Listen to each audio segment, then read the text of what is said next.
আসসালামু আলাইকুম। Welcome to my channel A to Z কিচেনে। আজকে একটি রেসিপি নিয়ে হাজির হয়ে গেলাম। আমি আজকে তৈরি করে দেখাবো ইনস্ট্যান্ট নুডলস দিয়ে নুডলসের পাকোড়া। এটি খুবই অল্প সময়ে এবং অল্প উপকরণেই তৈরি করা যায় আজকের এই রেসিপিটি। খেতে খুবই ক্রিস্পি এবং খুবই সুস্বাদু। আশা করি আপনাদের খুব ভালো লাগবে। তো কথা না বাড়িয়ে চলে যাচ্ছি মূল রেসিপিতে। প্রথমে আমি একটি প্যান চুলায় বসিয়ে দিয়ে দিচ্ছি 2 কাপ পরিমাণের পানি। আজকে আমি 2টি নুডলসের পাকোড়া তৈরি করব। পানিতে যখন ব্লক চলে আসবে তখনই নুডলসগুলো ছোট ছোট টুকরো করে দিয়ে দিব। নুডলসগুলো এমনভাবে সিদ্ধ করতে হবে যেন পানিও না থাকে এবং নুডলসটাও একদম পরিপূর্ণ সিদ্ধ হয়ে যায়। সেই জন্য আমি 2টা নুডলসের জন্য 2 কাপ পানি ব্যবহার করেছি। এখন দিয়ে দিচ্ছি নুডলসে থাকা ইনস্ট্যান্ট মশলাগুলো। এখন নেড়ে চেড়ে নুডলসগুলো সিদ্ধ করে নেব। 2 কাপ পরিমাণের পানিতে 2টি নুডলস সিদ্ধ করলে পরিপূর্ণভাবে সিদ্ধ হবে এবং কোনো পানি থাকবে না। আশা করি আমার এই ভিডিও দেখেই আপনারা বুঝতে পারবেন। দেখতেই পাচ্ছেন পানিটা একদম শুকিয়ে আসছে। নুডলস সিদ্ধর ক্ষেত্রে লবণ দেওয়ার কোনো প্রয়োজন নেই। নুডলসে থাকা ইনস্ট্যান্ট মশলাতে কিন্তু লবণ দেওয়া থাকে।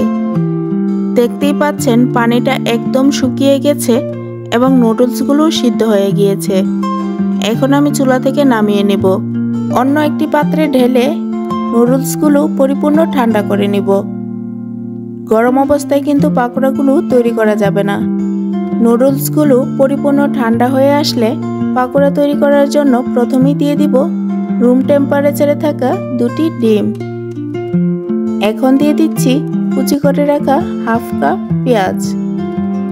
দিয়ে দিচ্ছি 4-5টা কাঁচামরিচ কুচি। এখন দিয়ে দিচ্ছি কয়েকটা ধনিয়া পাতা কুচি।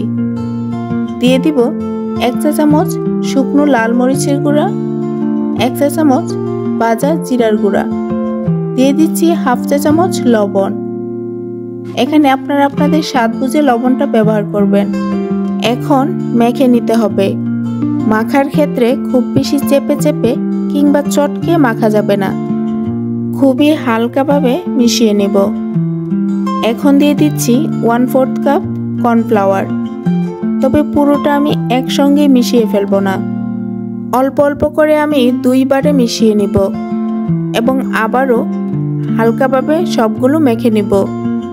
সবসময় চেষ্টা করি আপনাদের সাথে খুবই সহজ এবং মজাদার রেসিপি শেয়ার করার। আমার রান্নার রেসিপিগুলো যদি আপনাদের কাছে ভালো লেগে থাকে তাহলে আমার চ্যানেলটিকে সাবস্ক্রাইব করার অনুরোধ রইল। সবার আগে ভিডিও পেতে পাশে থাকা বেল আইকনটি অন করে রাখবেন। হালকাভাবে মেখে নিয়েছি। এখন হাতের মুঠোয় নিয়ে দেখে নিব পাকোড়ার শেপ দেওয়া যায় কিনা। এগুলো একটু নরম নরমই থাকবে। এখন পাকোড়ার শেপ করে সরাসরি তেলে দিয়ে দিতে হবে। তেল গরম হয়ে আসলে পাকোড়াগুলো দিতে হবে।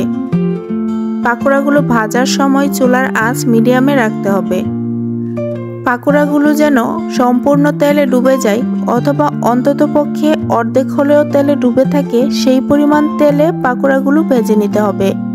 নুডলসগুলো যেহেতু আগে থেকে সিদ্ধ করা, সেই ক্ষেত্রে পাকোড়াগুলো কিন্তু ভাজতে বেশি সময় লাগবে না।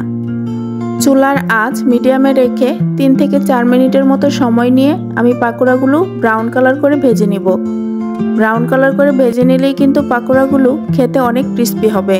তবে আপনারা এর থেকে বেশি ব্রাউন কালার করতে যাবেন না। পাকোড়াগুলো ভাজার পরে কিন্তু আরও বেশি গাঢ় কালার চলে আসে। এইভাবে আমি সবগুলো পাকোড়াই ভেজে নিব। আজকের রেসিপিটি আপনাদের কাছে কেমন লেগেছে তা জানাতে ভুলবেন না। ভালো লেগে থাকলে লাইক, কমেন্ট এবং শেয়ার করে দিবেন। সবাই ভালো থাকবেন। আল্লাহ হাফেজ।